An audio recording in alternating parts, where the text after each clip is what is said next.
Hi friends, welcome back to our another new video. இன்னைக்கு நம்ம இந்த வீடியோல எதை பத்தி பார்க்க போறோம் அப்படின்னா இந்த 2024 இந்த ஆண்டுல CSC ID எப்படி ரெஜிஸ்ட்ரேஷன் பண்ணி வாங்குறது அப்படிங்கிற பத்தி இந்த வீடியோல வந்து பார்க்க போறோம். ஏற்கனவே நம்ம சேனல்ல வந்து இந்த CSC சென்டர் ஓபன் பண்றதுக்கு எவ்வளவு அமௌண்ட் வந்து செலவாகும், அதாவது எவ்வளவு இன்வெஸ்ட்மெண்ட் பண்ணணும் அப்படின்னா இந்த CSC சென்டரை உங்களுடைய டிஸ்ட்ரிக்ட்ல வந்து ஓபன் பண்ணலாம் அப்படிங்கிற பத்தி ஒரு வீடியோ போட்டிருக்கேன். அந்த வீடியோ பார்க்காம இருந்தீங்க அப்படின்னா அந்த வீடியோ பார்த்ததுக்கு அப்புறம் இந்த வீடியோ பார்த்தீங்கன்னா உங்களுக்கு ஒரு ஐடியா கிடைக்கும், ஒரு கிளாரிட்டி கிடைக்கும். சரிங்களா? இப்போ நம்ம இந்த வீடியோல CSC சென்டர் ஓபன் பண்றதுக்கு நம்ம வந்து கண்டிப்பா வந்து ஒரு சில ப்ரொசீஜர்லாம் நம்ம ஃபாலோ பண்ணணும். கண்டிப்பா வந்து ஒரு எக்ஸாமினேஷன் நம்ம வந்து எழுதுற மாதிரி இருக்கும். அதான் வந்து பார்த்தீங்கன்னா டேக் எக்ஸாம் சொல்லுவோம். இது வந்து ஜஸ்ட் வந்து எக்ஸாமினேஷன் மீன்ஸ் வந்து ரிட்டன் டெஸ்ட் மாதிரி வந்து கிடையாது. ஆன்லைன்ல வந்து பார்த்தீங்கன்னா சூஸ் தி பெஸ்ட் ஆன்சர் மாதிரி வந்து பார்த்தீங்கன்னா இருக்கும்.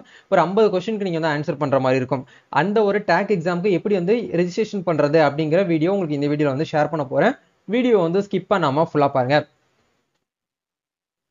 ஸோ வீடியோக்குள்ள போறதுக்கு முன்னாடி இப்போதான் நம்ம சேனலை நீங்க ஃபர்ஸ்ட் டைம் பாக்குறீங்க அப்படின்னா இந்த வீடியோக்கு கீழே இருக்கக்கூடிய ரெட் கலர் சப்ஸ்கிரைப் பட்டனையும் பக்கத்தில் இருக்கக்கூடிய அந்த பெல் பட்டனை கிளிக் பண்ணி ஆளுங்கிறத எனபிள் பண்ணிச்சுக்கோங்க.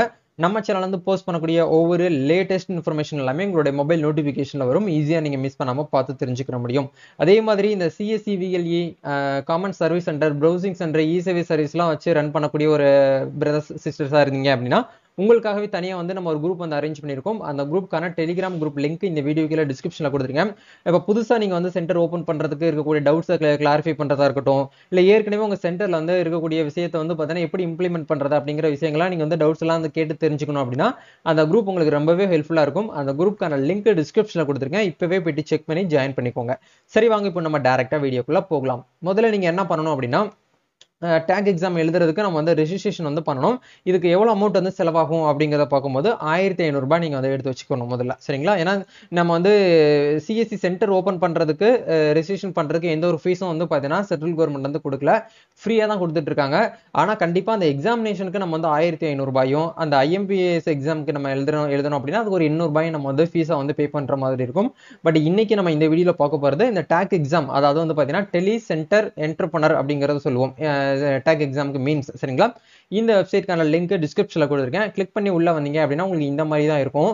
இந்த இடத்துல ரெஜிஸ்டர் அப்படிங்கிற ஒரு ஆப்ஷன் வந்து கொடுத்துருப்பாங்க. இந்த ஆப்ஷனை வந்து கிளிக் பண்ணுங்க. அப்படி கிளிக் பண்ணீங்க அப்படின்னா பேசிக்காக வந்து பார்த்தீங்கன்னா நம்ம எப்படி ரெஜிஸ்ட்ரேஷன் பண்ணுவோமோ அதே மாதிரி தான் வந்து பார்த்தீங்கன்னா ஆன்லைன் ஃபில்லிங் அப்ளிகேஷன் கொடுத்துருப்பாங்க.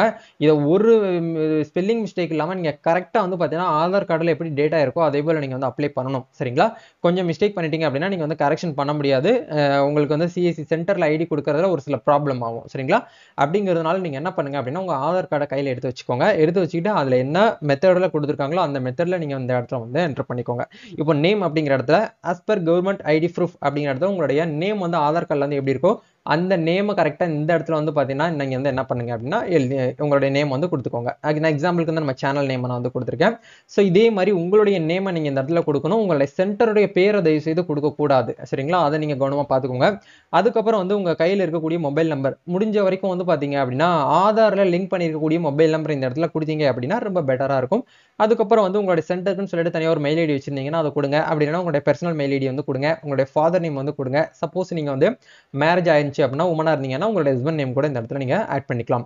ஸ்டேட் அப்படிங்கிற இடத்துல நம்ம ஸ்டேட் ஏதோ அந்த ஸ்டேட் வந்து கரெக்டாக இந்த இடத்துல நம்ம வந்து செலக்ட் பண்ணிக்கணும். நம்ம தமிழ்நாடு அப்படிங்கிறதுனால தமிழ்நாடு அப்படிங்கிற செலக்ட் பண்ணிக்கலாம். தமிழ்நாட்டில் நீங்கள் எந்த டிஸ்ட்ரிக்ட்ல இருக்கீங்களோ அந்த டிஸ்ட்ரிக்டை நீங்கள் வந்து கொடுங்க. நெக்ஸ்ட் வந்து பார்த்தீங்க அப்படின்னா ஜெண்டர் வந்து மேலா ஃபீமேலான்னு சொல்லிட்டு கேட்குறாங்க. ஆக்சுவலாக அந்த CSC சென்டர் வந்து யார் வேணாலும் வந்து ஓப்பன் பண்ணலாம். அதுக்காக ஜென்ஸ் மட்டும் தான் ஓப்பன் பண்ணணும், லேடிஸ்லாம் ஓப்பன் பண்ணக்கூடாது அப்படிங்கிற எந்த ஒரு ரெஸ்ட்ரிக்ஷனுமே வந்து கிடையாது. ஸோ மேல் அப்படிங்கிற செலக்ட் பண்ணிக்கலாம். உங்கள் ஆதார் கார்டில் வந்து டேட் ஆஃப் பர்த் வந்து எப்படி இருக்கும் அந்த டேட் ஆஃப் பர்த்தை கரெக்டாக இந்த இடத்துல வந்து ஆட் பண்ணிக்கோங்க. அட்ரஸ் அப்படிங்கிற இடத்துல உங்கள் ஆதார் கார்டில் இருக்கக்கூடிய அட்ரஸ் நீங்கள் வந்து கொடுங்க. சரிங்களா? கொடுத்ததுக்கப்புறம் இந்த இடத்துல அப்லோட் ஃபோட்டோ அப்படிங்கிற இடத்துல JPG ஃபார்மேட் அப்படின்னா PNG ஃபார்மேட்டில் 50 KB இருக்கிற மாதிரி உங்களுடைய ஃபோட்டோவை நீங்கள் வந்து அப்லோட் பண்ணிக்கோங்க. அதாவது பாஸ்போர்ட் சைஸ் ஃபோட்டோ. இது எல்லாமே நீங்கள் கொடுத்து முடிச்சதுக்கப்புறம் ஒன்ஸ் நான் வந்து கரெக்டாக தான் கொடுத்துருக்கேனா அப்படிங்கிற வெரிஃபை பண்ணிட்டு இந்த இடத்துல கேப்சாவை வெரிஃபை பண்ணிட்டு சப்மிட் அப்படிங்கிற ஆப்ஷனை வந்து கொடுங்க. ஸோ நெக்ஸ்ட் பேஜில் வந்து நம்ம 1500 ரூபாய் 1500 ரூபாய் மீன்ஸ் வந்து 1479 ரூபாய் 72 நம்ம வந்து ஆன்லைனில் வந்து ஃபீஸை வந்து பேமெண்ட் வந்து பண்ணுற மாதிரி இருக்கும்.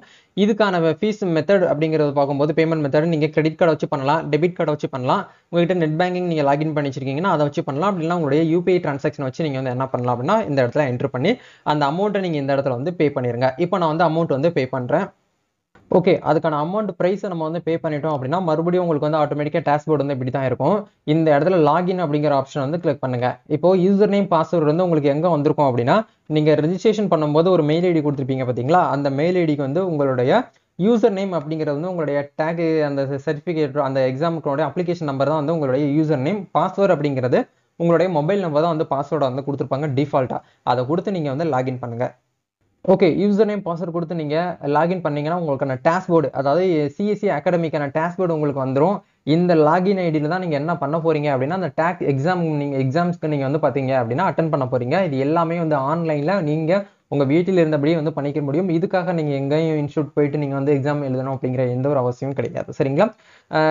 இந்த மெத்தடை நீங்கள் வந்து என்ன பண்ணணும் அப்படின்னா, உங்களுடைய யூசர் நேம், உங்களுடைய நேம், ஒன்ஸ் உங்களுடைய டேட்டாஸ் எல்லாமே வந்து கரெக்டாக இருக்கும் அப்படிங்கிற வந்து வெரிஃபை பண்ணிக்கோங்க. உங்களுடைய ஃபோட்டோ மேலே வந்து கொடுத்துருப்பாங்க. நெக்ஸ்ட் நீங்கள் என்ன பண்ணுங்க அப்படின்னா, இந்த இடத்துல வந்து ஃபார் ஜென்ரல் என்கொயரிஸ் அப்படிங்கிற ஒரு ஆப்ஷன் இருக்கும். அதை கிளிக் பண்ணி நீங்கள் வந்து என்கொயரிஸ் நீங்கள் வந்து செக் பண்ணி இந்த இடத்துல பார்த்துக்க முடியும். அதில் ஜென்ரல் என்கொயரி அப்படிங்கிற இடத்துல முக்கியமான பாயிண்ட்லாம் வந்து கொடுத்துருப்பாங்க. அதாவது வந்து அந்த எக்ஸாமினேஷன் வந்து எத்தனை டைமிங்குள்ளே நம்ம வந்து எழுதணும், எவ்வளோ அசஸ்மெண்ட் இருக்கும் அப்படிங்கிறது எல்லாமே வந்து கொடுத்துருப்பாங்க. கண்டிப்பாக நீங்கள் என்ன பண்ணணும் அப்படின்னா 10 அசஸ்மெண்ட்டை நீங்கள் வந்து கம்ப்ளீட் பண்ணியிருக்கணும் அப்படிங்கிற வந்து சொல்கிறாங்க. நெக்ஸ்ட் முக்கியமான பாயிண்ட்ஸ் நம்ம வந்து பார்த்துடலாம். அதாவது ஃப்ரீக்வென்ட்லி அண்ட் ஆஸ்க்டு கொஸ்டின்ஸில் கண்டிப்பாக வந்து அந்த டேக் எக்ஸாமுக்குள்ள வந்து 50 கொஸ்டின்ஸ் வந்து சூஸ் தி பெஸ்ட் ஆன்சர். இப்போ நம்ம எப்படி யூபிஎஸ்சி எக்ஸாம், டிஎன்பிஎஸ்சி எக்ஸாம் நம்ம எப்படி வந்து அந்த OMR ஷீட்டில் எழுதுறோமோ அதே மாதிரி சூஸ் த பெஸ்ட் ஆன்சர் கொஸ்டினாக தான் இருக்கும். அதை நம்ம வந்து ஜஸ்ட் வந்து கிளிக் பண்ணுற மாதிரி தான் இருக்கும். சரிங்களா? 50 கொஸ்டினில் 25 கொஸ்டினுக்கு நீங்கள் வந்து கரெக்டாக ஆன்சர் பண்ணிட்டீங்க அப்படின்னா நீங்கள் வந்து பாஸ் பெர்சன்டேஜ் உங்களை வந்து கால்குலேட் பண்ணிக்கிடுவாங்க. அதை நீங்கள் வந்து மஸ்ட்டாக வந்து பார்த்துக்கோங்க. நெக்ஸ்ட் என்ன சொல்லியிருக்காங்க அப்படின்னா, அந்த எக்ஸாம் டைமை பொறுத்த வரைக்கும் காலையில் 10 மணிலேருந்து ஈவினிங் 5 o'clock வரைக்கும் நம்மளுக்கு டைம் சொல்லியிருக்காங்க. திங்கக்கிழமையிலேருந்து சனிக்கிழமை வரைக்கும் நம்ம இந்த எக்ஸாமினேஷன் வந்து ஏதாச்சும் ஒரு நாளில் நம்ம வந்து எழுதலாம். அதுவுமே உங்களுடைய ஃப்ரீ டைமில் நீங்கள் வந்து எழுதிக்கலாம் அப்படிங்கிறத சொல்கிறாங்க. கண்டிப்பாக வந்து பார்த்தீங்கன்னா உங்களுடைய சிஸ்டம் ரேஞ்ச் வந்து பார்த்தீங்க அப்படின்னா Windows 10 OS இருக்கணும். வித் 4GB ரேமுக்கு மேலே நீங்கள் வந்து இருக்கிற மாதிரி பார்த்துக்கோங்க. கண்டிப்பாக வந்து பார்த்தீங்க அப்படின்னா நீங்கள் லேப்டாப் வச்சுருந்தீங்கன்னா பெட்டராக இருக்கும். ஏன்னா வேறு லேப்டாப்பில் வெப் கேமரா அப்படிங்கிறது உங்ககிட்ட இருக்கும், அதிலே இன்க்ளூடாக இருக்கும். சப்போஸ் நீங்கள் வந்து பிசி, அதாவது சிஸ்டம் கம்ப்யூட்டரில் நீங்கள் வந்து பண்ண போகிறீங்க அப்படின்னா வெப் கேமராவை தனியாக நீங்கள் வாங்கி கிளிப்போட நீங்கள் வந்து மாட்டி அந்த எக்ஸாமினேஷன் வந்து நீங்கள் வந்து அட்டன் பண்ணுற மாதிரி இருக்கும். ப்ளஸ் நீங்கள் வந்து உங்களுடைய இன்டர்நெட் கனெக்ஷன் அப்படிங்கிறது எக்ஸாம் எழுதக்கூடிய அந்த அந்த நேரத்தில் 1 MBPSக்கு மேலே ஸ்பீடாக இருக்கிற மாதிரி பார்த்துக்கோங்க. MBPS, அதாவது நெட் கனெக்ஷன். சப்போஸ் வந்து நீங்கள் உங்கள் நெட் கனெக்ஷன் வந்து ரொம்ப லோவாக இருக்குது அப்படின்னா நீங்கள் வந்து எங்கே வந்து நெட் வந்து அதிகமாக ஸ்பீடாக கிடைக்குதோ அங்கே போயிட்டு நீங்கள் வந்து அட்டன் பண்ண ட்ரை பண்ணுங்கள். சரிங்களா? அதில் ஃபர்ஸ்ட் முக்கியமான பாயிண்ட் வந்து ஒன்று வந்து கொடுத்துருக்காங்க பாருங்க. Sitting room with minimum disturbance and good lighting quality. அதாவது கண்டிப்பாக நீங்கள் எக்ஸாமினேஷன் வந்து அட்டன் பண்ணும்போது ஒரு டேபிளில் உங்களுடைய சிஸ்டத்தை வச்சு முன்னாடி லைட் வந்து இருக்கிற மாதிரி பார்த்துக்கோங்க. எந்த ஒரு டிஸ்டர்பன்ஸும் இல்லாமல் இருக்கிற மாதிரி நீங்கள் வந்து பார்த்துக்கோங்க அப்படிங்கிற வந்து சொல்கிறாங்க. இதை மட்டும் நீங்கள் வந்து கவனமாக வந்து பார்த்தீங்கன்னா பார்த்து செக் பண்ணிவிட்டு அந்த அசஸ்மெண்ட்டை நீங்கள் வந்து கம்ப்ளீட் பண்ணிவிட்டு அதுக்கப்புறம் டெஸ்ட் எழுத வந்து ஆரம்பிங்க. உங்களுக்கு இந்த வீடியோவில் வந்து எல்லாமே புரிஞ்சிருக்கும்னு நினைக்கிறேன். எப்படி வந்து அசஸ்மெண்ட் வந்து கம்ப்ளீட் பண்ணுறது, எப்படி எக்ஸாமுக்கு வந்து நம்ம அப்ளை பண்ணுறதுக்கு முன்னாடி, அதாவது எக்ஸாம் அட்டன் பண்ணுறதுக்கு முன்னாடி என்னென்ன விஷயங்கள்லாம் நம்ம வந்து ஃபாலோ பண்ணணும், எப்படி அந்த அசஸ்மெண்ட் வந்து நம்ம ஃபைனல் எக்ஸாமுக்கு உள்ள போகிறது அப்படிங்கிறத உங்களுக்கு அடுத்த வீடியோவில் நான் வந்து சொல்கிறேன்.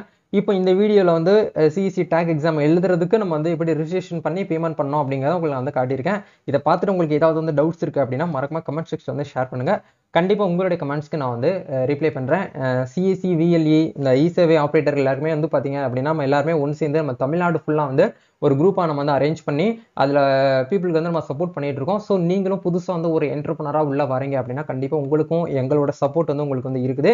நம்ம சேனலில் போடக்கூடிய வீடியோஸ் எல்லாமே நீங்கள் வந்து ரெகுலராக பார்த்தீங்க அப்படின்னாலே போதும். உங்களோட தேடி வரக்கூடிய மக்களுக்கு நீங்கள் பெர்ஃபெக்டாக வந்து பார்த்தீங்க அப்படின்னா ஒரு சேவையை நீங்கள் வந்து செய்ய முடியும் அப்படிங்கிறதுக்கு ஒரு மாற்று கருத்தே வந்து கிடையாது. சரிங்களா? ஸோ நம்ம நெக்ஸ்ட் ஒரு அனதர் வீடியோவில் மீட் பண்ணுவோம். இந்த வீடியோ உங்களுக்கு வந்து புரிஞ்சிருக்கும்னு நினைக்கிறேன். லைக் பண்ணுங்கள், ஷேர் பண்ணுங்கள், கமெண்ட் பண்ணுங்கள். தேங்க்யூ. All the best.